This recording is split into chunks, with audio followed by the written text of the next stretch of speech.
Para iniciar entonces la conferencia, abrimos el primer bloque de la jornada titulado Regreso al futuro, con nuestro primer disertante. Desde España presentamos a Juan José Almagro.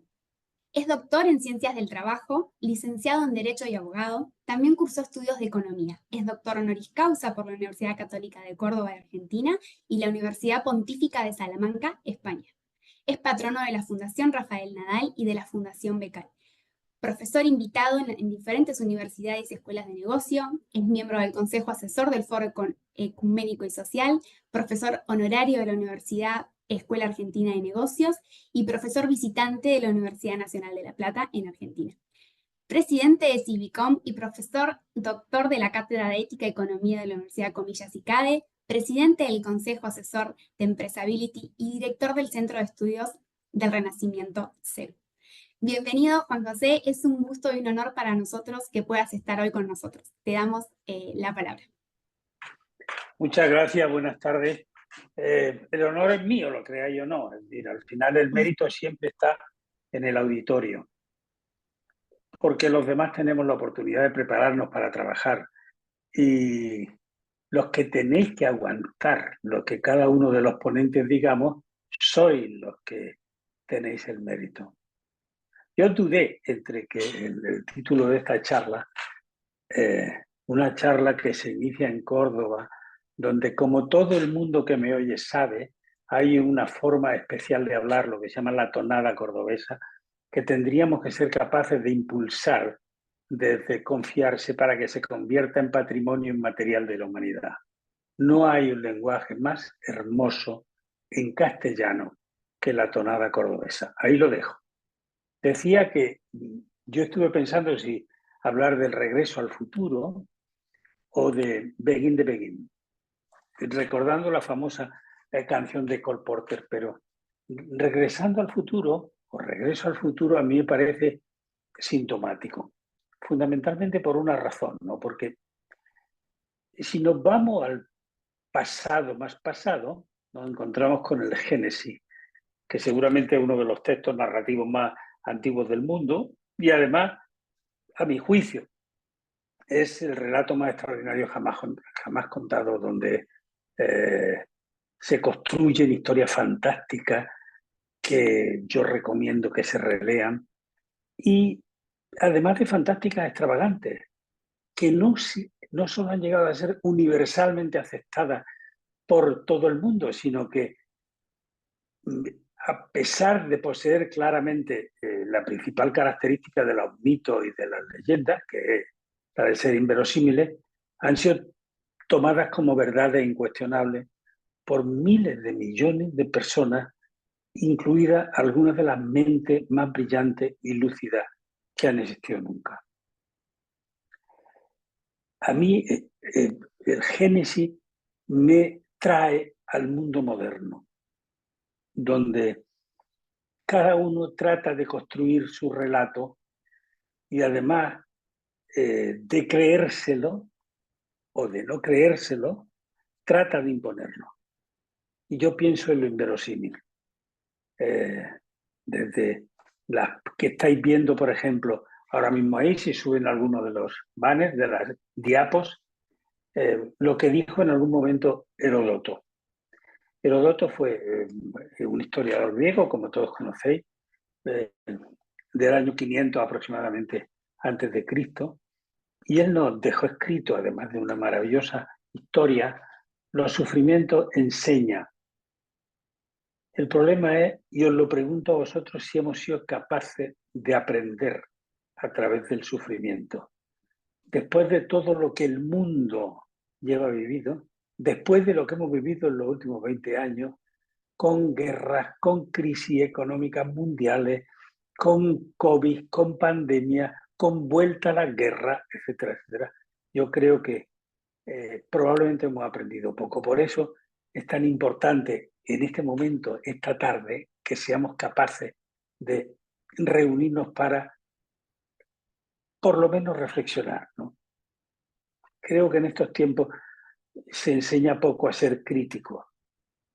Creo que Montaigne, el escritor francés, en su ensayo nos dijo que teníamos que ser críticos porque más vale cabeza armada que cabeza llena. Es decir, tenemos que ser capaces de armar las cabezas, y aquí tiene un gran papel que desarrollar la universidad, pero también los colegios, y también la familia, y también las personas, y también IARSE, que desde hace décadas se está dedicando a esto, porque yo creo que aunque haya muchas preguntas que se hayan formulado con respuestas equivocadas, no hay ninguna razón para que no sigamos haciéndonos preguntas. Como no hay conciencia crítica, como no se enseña, yo creo que es extraordinariamente importante que seamos capaces de empezar a enseñar en ese sentido, porque fijaros, un catedrático español que se llama Daniel Verity dice que aunque disminuya el grado de satisfacción con la democracia, eso no cuestiona una generalizada aceptación, estoy leyendo, de su legitimidad como forma de gobierno, la democracia como forma de gobierno. Se critican sus prestaciones, no su legitimidad. Es decir, la democracia seguramente es el sistema, el mejor de los peores sistemas de gobierno que existen, y entonces es legítimo, pero no nos está dando lo que la gente quería. No hay conciencia crítica, no se enseña, no se atiende. En los tiempos en los que estamos todo el mundo vinculado a redes sociales, al final creemos que es que nos estamos informando por las redes sociales y no es así. Está claro que no, ¿no?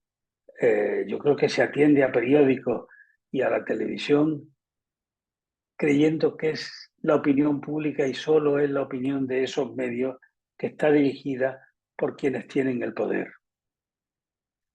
Richard Rorty, un filósofo, aunque él no quería que lo llamaran filósofo norteamericano, dijo en 1999, y leo textualmente, que tenemos ahora una clase superior global que toma todas las grandes decisiones económicas y lo hace con total independencia de los parlamentos y con mayor motivo de la voluntad de los votantes de cualquier país. Es verdad, yo creo que no podemos resignarnos a que esto siga pasando. Antes de que lo dijera yo, lo dijo Ernesto Sabato. Si queremos contribuir al cambio, no podemos resignarnos. Por favor, poner otras 3 siguientes. La libertad de expresión no es lo que dice este energúmeno que está vociferando sobre los micrófonos. El que no tenga nada que decir no tiene nada que temer. La libertad de expresión no es lo que dice este señor que aparece en la siguiente viñeta. La autoridad de la verdad nada puede contra la verdad de la autoridad. Y la libertad de expresión no es esto que a continuación vais a ver que también aparece en esta viñeta. Y ahora unos minutos de publicidad antes de seguir con la propaganda. Tenemos la impresión de que escuchamos lo que nos quieren, lo que quieren que escuchemos, y que antes otras personas le han dicho a los que nos lo cuentan lo que tienen que decir. Este es el grave problema que se está planteando en este momento, ¿no? Y es grave fundamentalmente por una razón, porque cada persona construye su relato en este momento y además de creérselo y de tratar de imponerlo,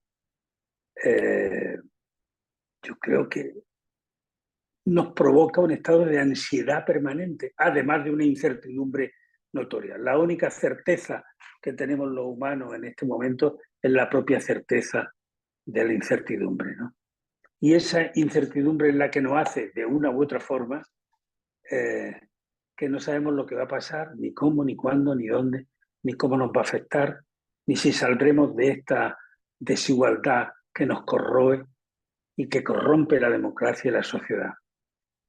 Los ciudadanos esperamos siempre que la economía nos proporcione a nosotros y a nuestras familias niveles razonables de prosperidad y oportunidades. Y cuando no es así, pues los ciudadanos sentimos frustración y sentimos resentimiento. Eso es lo que ha ocurrido, eso es lo que está ocurriendo. Y por eso mucha gente condena el capitalismo global, porque como escribió Martin Wolf, que era el jefe de economía del Financial Times, en lugar de proporcionar prosperidad y progreso constante, ha generado un aumento de la desigualdad, empleo sin futuro e inestabilidad económica. Hoy en día, la síntesis de la democracia y el capitalismo, lo que ahora se llamaba el capitalismo democrático, está en crisis. Y en resumen, la democracia liberal y el capitalismo global que triunfaron hace 3 décadas han perdido legitimidad. Naturalmente yo no me refiero solo a la política, que también me refiero a la política, ¿no?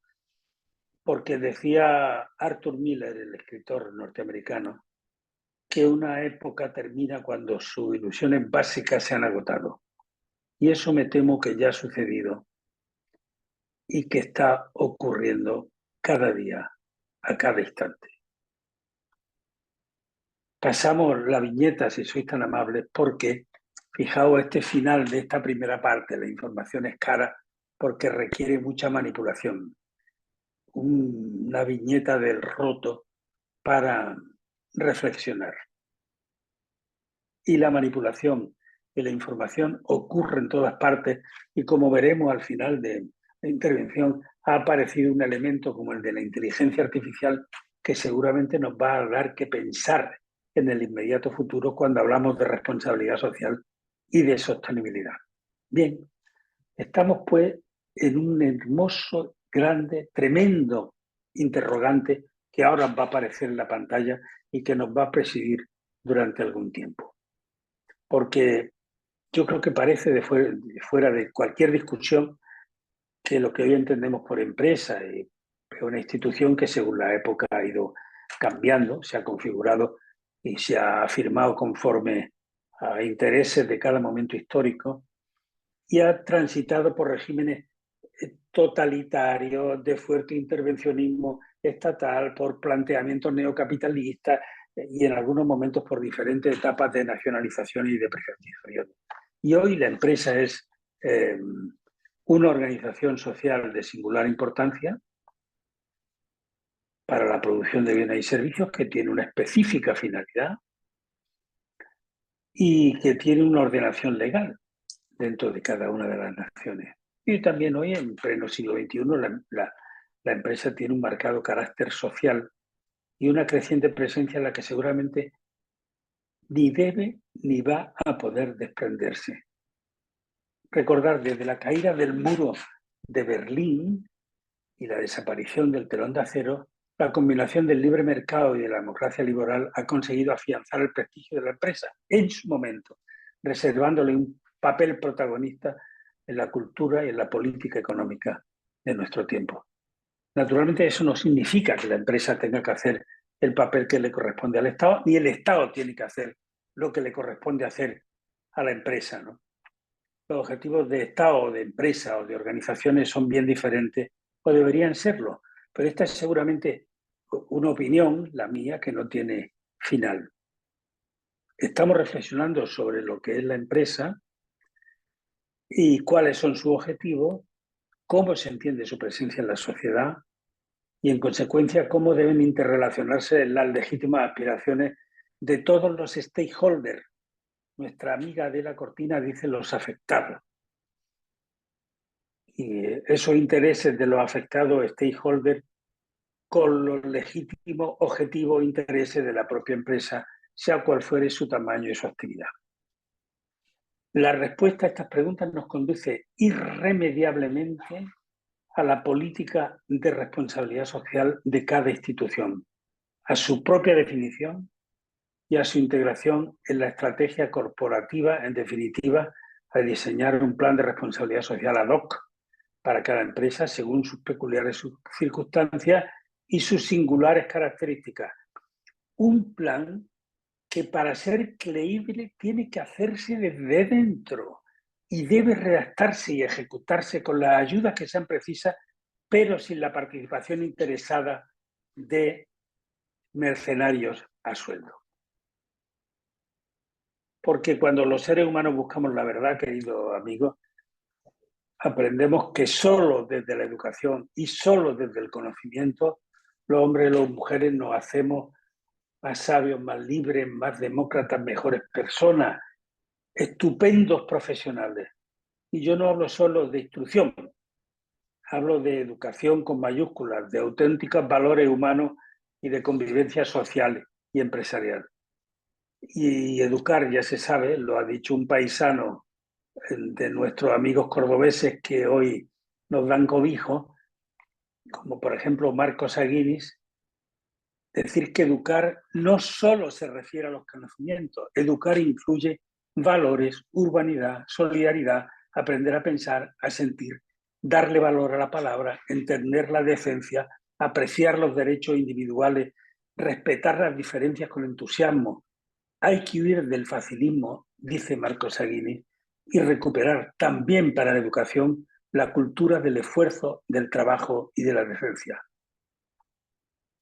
La educación no puede convertirse en un privilegio, nos contó y nos dijo Ernesto Sábado hace mucho tiempo.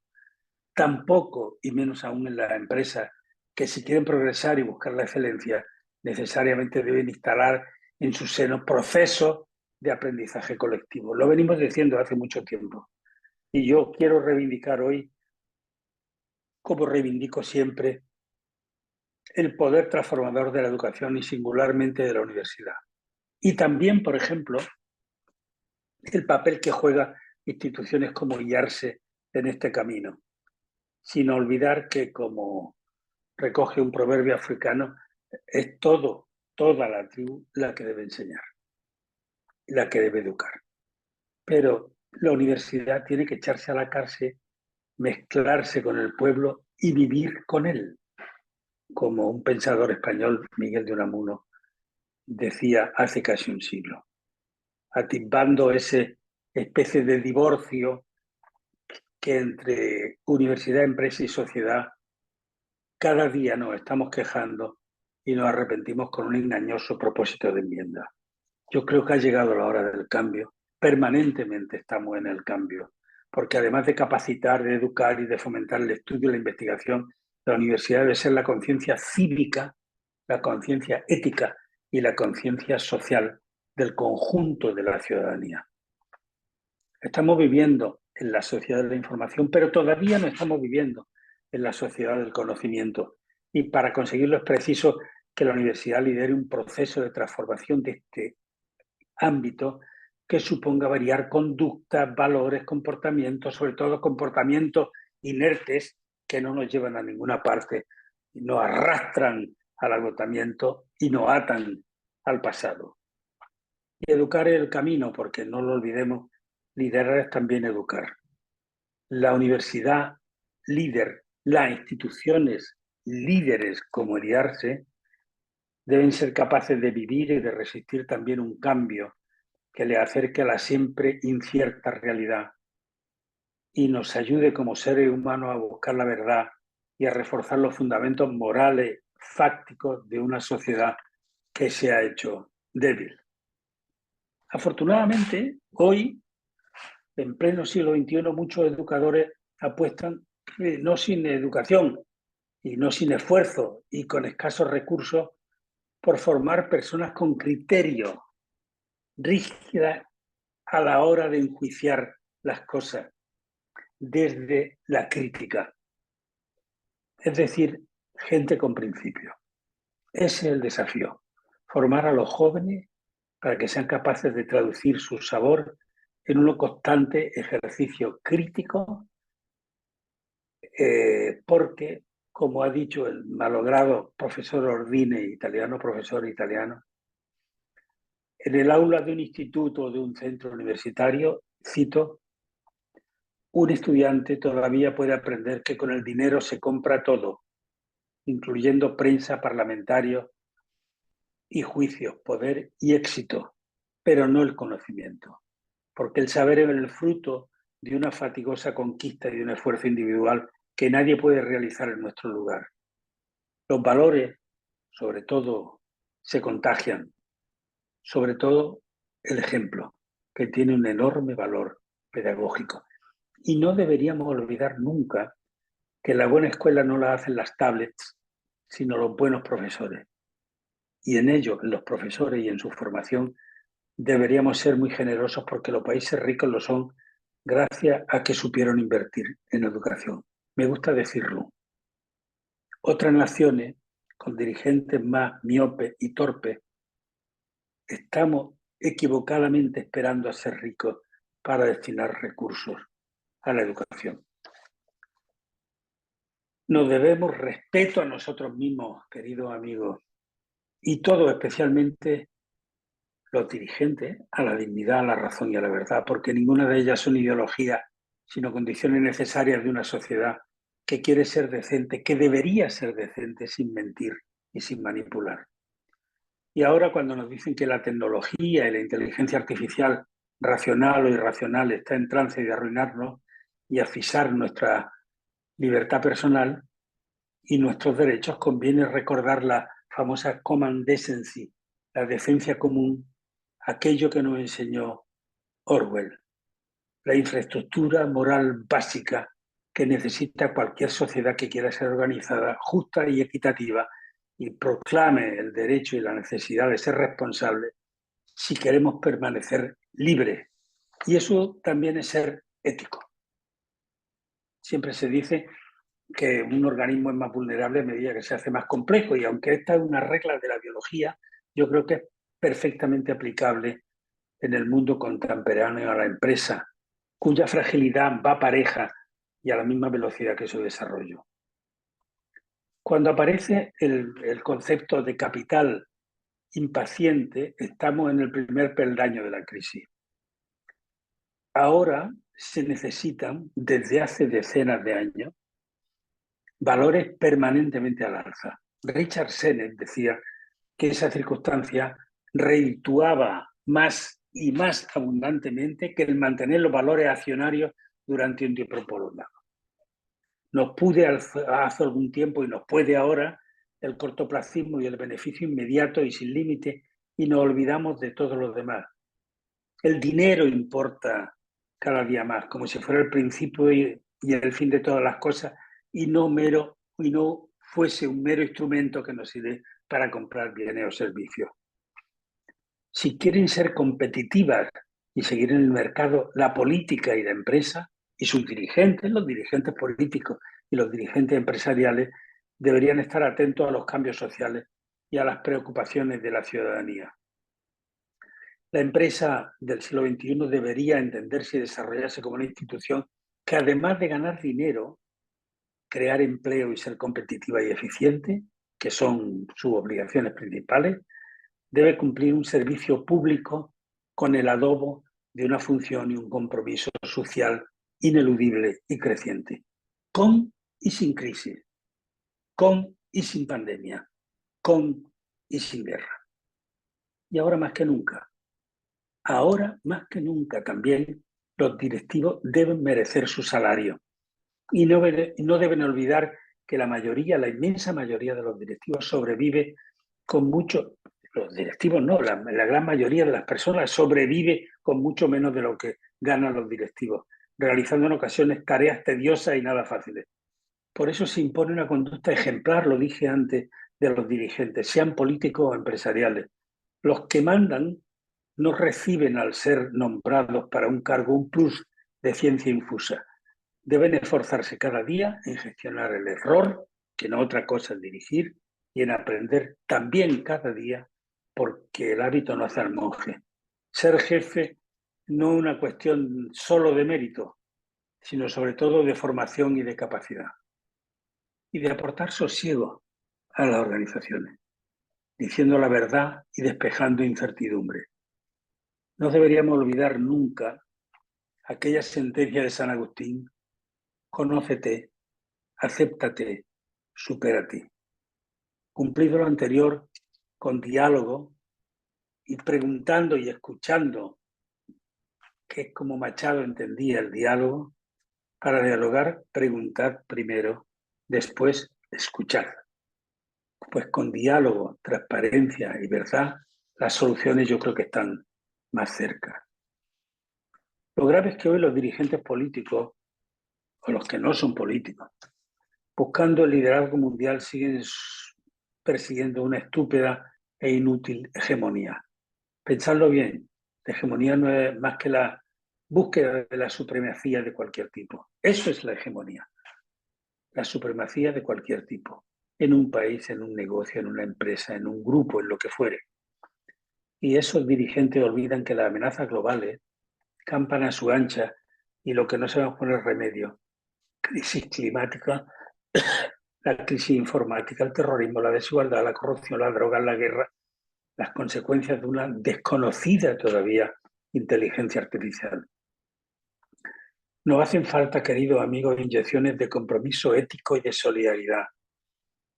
De compromiso con el mundo, vivamos donde vivamos. Nuestros dirigentes deberían ser capaces de denunciar los riesgos que pesan sobre nosotros, promover una toma de conciencia global y buscar soluciones. El comportamiento ético es sinónimo de cumplir las promesas que se realizan a terceros. Y cuando este comportamiento honesto se repite, nace la reputación, que es la base y los pilares sobre los que se asienta y se construyen las expectativas de futuro. Preservar la reputación, cuando se tiene, supone un fuerte incentivo para evitar conductas deshonestas y engaños. La definición más hermosa de esperanza es la que nos enseñó Gabriel Marcel. Cito: dar crédito a la realidad. Eso significa creer en la realidad, de modo que la realidad sea portadora de futuro. La esperanza nos convierte siempre en creyentes del futuro. Yo creo que no podemos olvidar que la principal responsabilidad de cualquier empresa o de cualquier institución y de sus gestores es primero cumplir con el deber y con el fin para el que fueron concebidas, dando beneficios, creando puestos de trabajo y riqueza y siendo innovadora y eficiente, además de ser competitiva. Sin embargo, la empresa y sus dirigentes tienen otra responsabilidad y algún compromiso que va mucho más allá del fundamental resultado económico. La empresa debe hacer posible un escenario mucho más humano y habitable. Esa es también su responsabilidad. Y no solo de empresas se trata. La necesidad de un quehacer de esta naturaleza responsable, tal como se le pide hoy a las empresas, a las organizaciones y a los ciudadanos, es de todo. Estamos ya en la nueva era de la responsabilidad social. De la responsabilidad social como estrategia, como auténtica respuesta global.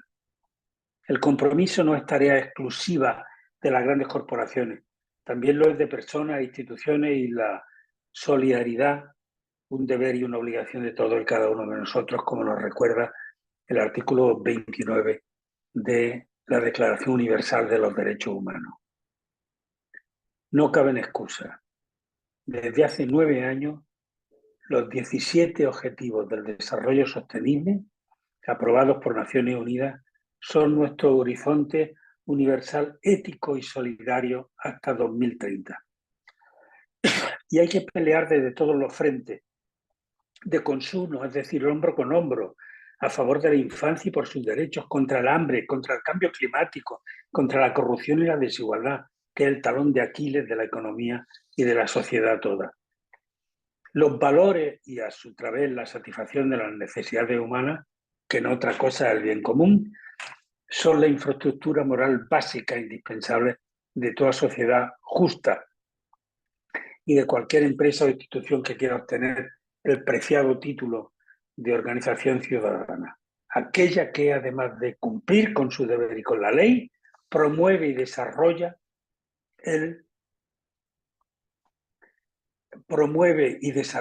todo lo que anteriormente hemos estado comentando. Tenemos un cambio de época, que es lo que estamos viviendo, y nos adentramos en esta era de la responsabilidad social, y hoy tenemos que ser capaces de construir empresas y organizaciones competentes, es decir, aptas, proporcionadas, idóneas, que no se miren al espejo cual narciso absorto.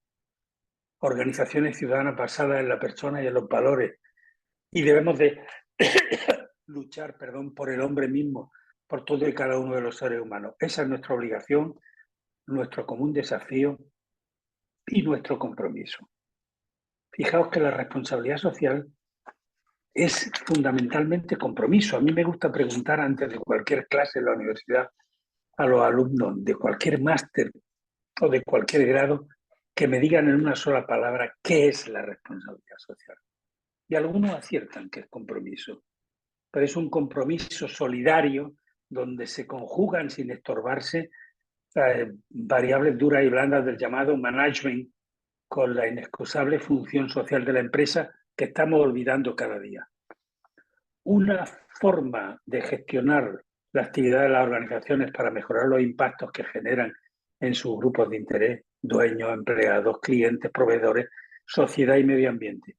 Y será responsable la empresa que intente minimizar los impactos negativos de su actividad e implante políticas para mejorar los impactos positivos. No son responsables las organizaciones que transustancian mal y transforman el bien común en ambiciones personales, la fuerza en desánimo, el conocimiento en soberbia y las palabras en nada, en pura retórica. Y después de muchos meses nos estamos preguntando ahora cuál será el escenario donde trabajará la responsabilidad social después de todas estas crisis. La responsabilidad social es sobre todo una forma de gestionar y en consecuencia muta en función de las circunstancias, del contexto y de los actores. Como explicó nuestra amiga Adela Cortina, hay que entenderla como una herramienta de gestión, como una medida de prudencia que involucra a todos los niveles de la empresa y, por último, como una exigencia de justicia, porque en el fondo estamos hablando de la ética en el mundo de la empresa y de las organizaciones. Fijaos, estamos viviendo un cambio de época y nos adentramos en la era de la nueva responsabilidad social. Y hoy más que nunca tenemos que ser capaces de construir empresas y organizaciones competentes. Y esas organizaciones competentes hay que luchar cada día por ellas. Os cuento en el final de esta intervención algo que a mí me importa especialmente. El 25 de septiembre de 2015, en la sede de Naciones Unidas en Nueva York, todos sabéis que 193 países se comprometían formalmente con los 17 Objetivos del Desarrollo Sostenible y con las 169 metas que los desarrollaban. Era un día histórico porque muchos, de buena fe, pensamos que se iniciaba la nueva era de la responsabilidad social, que la utopía de un mundo mejor, la utopía de una esperanza consecutivamente apresada, estaba al final muy cerca. Los ODS llegaron como una epifanía, eran fruto de un equilibrado consenso, pleno de intereses afines y contrapuestos, de un esfuerzo muy ambicioso aunque incompleto. Por ejemplo, nada se decía de los refugiados y los inmigrantes, que es uno de los grandes problemas que tiene hoy, por ejemplo, el mundo, pero se presentaba como principal novedad el interés por la implicación empresarial y ciudadana, la fijación de metas y el establecimiento de indicadores que permitían su análisis o su revisión cada cierto tiempo. Es verdad que los ODS pecaban de buenismo, ¿no? Y tenían algunos defectos de forma, porque como a todas las iniciativas de los organismos transnacionales le faltaba la fuerza de obligar y un liderazgo común.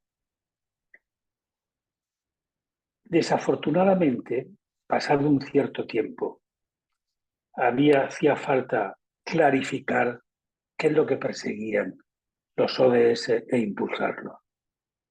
Pasados 9 años, yo creo que ha fracasado la política y la empresa, quien tiene el poder, tiene la responsabilidad, están obligadas a dar un paso adelante y a aceptar sus compromisos sin reserva.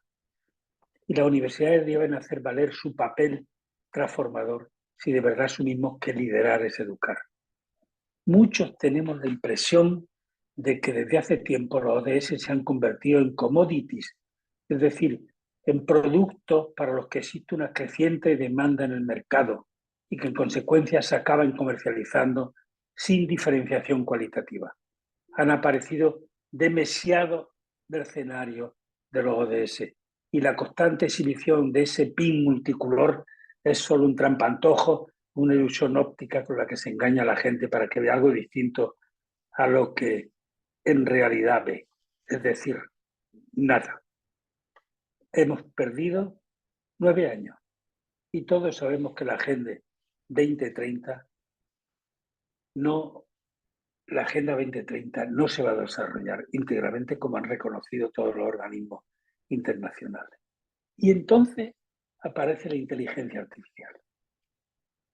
Y más allá de las opiniones, hacer la prueba, ChatGPT, preguntarle qué opina de las cosas que hago en responsabilidad social y te pueden contestar tu chat GPT, ¿no? Pero ya más allá de la generalidad y de las opiniones de los asistentes en inteligencia artificial, la incertidumbre que nos persigue a los humanos desde hace tantos siglos es qué pasará cuando la inteligencia artificial esté funcionando a pleno rendimiento, cosa que ahora no ocurre. Los medios, a mi juicio, y Arce también, deben tener una mirada crítica con lo que está pasando a su alrededor, ser incisivos con los gobernantes y disciplinados con la información que se ofrece. Es decir, conocida la información, comprender lo que pasa y que por qué pasa, verificarla y saber contarlo. Los medios, el cuarto poder, son los intermediarios entre los hechos y el ciudadano y deben de buscar su complicidad y recuperar su confianza. Porque solo fortaleciendo la independencia y el control crítico de los poderes con una información fiable que permita forjar la opinión de los ciudadanos, vamos a ser capaces de recuperar la confianza. En esta nueva época, y termino, tan llena de incertidumbre y peligro, nos desprendemos de todo lo duro y de todo lo sólido, como con especial lucidez nos descubrió Bauman con su idea de la sociedad líquida. Quizá por eso estamos atacados por el síndrome de la impaciencia. Estamos confundiendo progreso con aceleración. Buscamos atajos y, en consecuencia, nos hemos acostumbrado a deformar la realidad para adaptarla, como la cama de Procusto, a dogmas previos, equivocados y perversos, como aquellos de los que parten del propio funcionamiento político y muchas organizaciones y empresas que transustancian mal, como antes os decía, y transforman el bien común en ambiciones personales, la fuerza en desánimo y las palabras en retórica y en nada.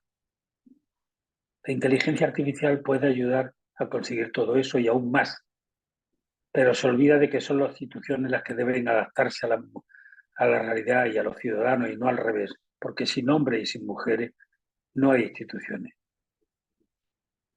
Recuerdan y resumen los papeles de un encuentro, el Tech for Good, que la inteligencia artificial es tecnología para un mundo mejor. Y avisa, cito, la inteligencia artificial es una ciencia con propósito, de impacto y una fuerza impulsora de la innovación que será útil para abordar algunos de los desafíos más apremiantes de nuestra era. Su aplicación debe ser guiada por valores éticos y sociales para garantizar que sus beneficios sean equitativos y sus riesgos mínimos. No puede estar trabajando detrás de la inteligencia artificial un exacerbado utilitarismo que en el fondo pretende impulsar un cambio radical y se olvida de racionalizar y de humanizar la cuestión, que no es fácil. Todavía estamos en mantilla y deberíamos alejarnos de los gurús y de los todólogos que todo lo saben. La inteligencia artificial, que puede sernos muy útil si la sabemos humanizar, hay que trabajar en la redefinición de uso, formas de pensar, hacer, hábitos y contextos. Es el momento de trabajar la inteligencia artificial, sobre todo para la responsabilidad social y la sostenibilidad, como una herramienta de gran impacto en la transformación social. Como siempre, y yo insisto en ello, la solución está en la educación y en la formación. formar a los docentes una exigencia, como lo es una regulación que sea necesaria para la aplicación y que debería marcar los límites sin perjuicio de que seamos capaces de reformular algunos principios éticos globales que en el siglo XXI nos ayuden a conocer el alcance y los límites de la inteligencia artificial. Hay exigencias que son necesarias para todas, que tiene que cumplir todo el mundo y que no se pueden olvidar sin caer en la inhumanidad. Los derechos humanos, por ejemplo. Y respecto de la inteligencia artificial, y más allá de su utilidad, yo creo que no se puede sustituir la toma de decisiones y la responsabilidad humana por los algoritmos, porque la técnica siempre tiene que estar al servicio de las personas. Siempre. El humanismo es por encima de cualquier otra convención, la consideración de ser humano como centro de todas las cosas.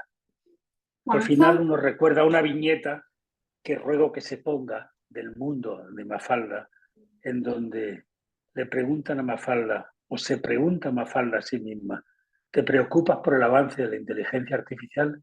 Y se responde Mafalda, no, me preocupa más el retroceso de la inteligencia natural.